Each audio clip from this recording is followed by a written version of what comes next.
आज हम मुंबई में आज़ाद मैदान के ऊपर सारे इंडिया के स्पीक एशियन जो स्पीक एशिया के ऊपर उनको गर्व है, सारे यहाँ मौजूद थे, उनकी अटेंडेंस मौजूद थी। और इस स्पीक एशिया का जो सिलसिला 3 महीने से लगातार जो चल रहा था, उस सिलसिले के हियरिंग सुनने के लिए हम सारे स्पीक एशियन मुंबई में आज़ाद मैदान के ऊपर जमा हुए थे।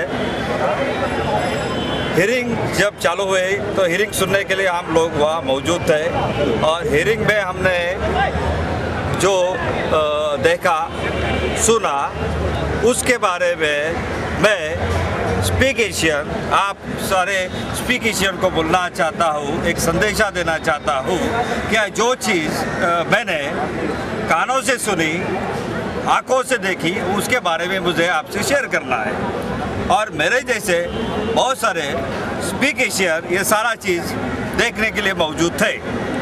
वह जो हमारे वकील साहब थे स्पीक एशिया के और एक कोर्ट के सरकारी वकील थे, उनके अंदर जो आर्गुमेंट जो बातचीत चल रही थी जज साहब के साथ में, उसमें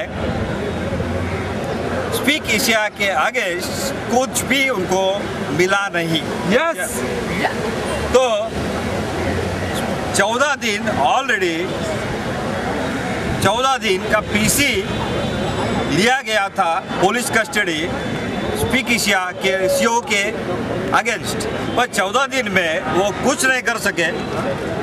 और सरकारी वकील ने वहाँ एक किस्सा मौजूद किया कुछ 5 लाख रुपए का।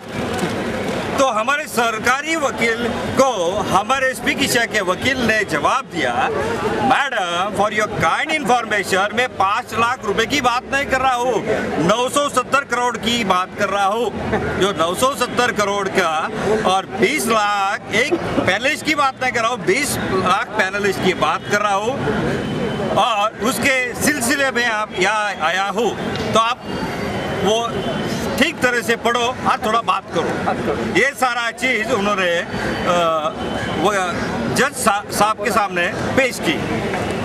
तो ये सारा सिलसिला चल रहा था। वहाँ उन्होंने वापस कोई एफआईआर के बारे में बातचीत की, तो कोर्ट में जज साहब ने उसको रिजेक्ट कर दिया, क्योंकि 970 बोला तो उसमें 20 लाख पैनलिस्ट ऑलरेडी आ चुके हैं। यस यस तो नए बोलने की कुछ ज़रूरत नहीं है।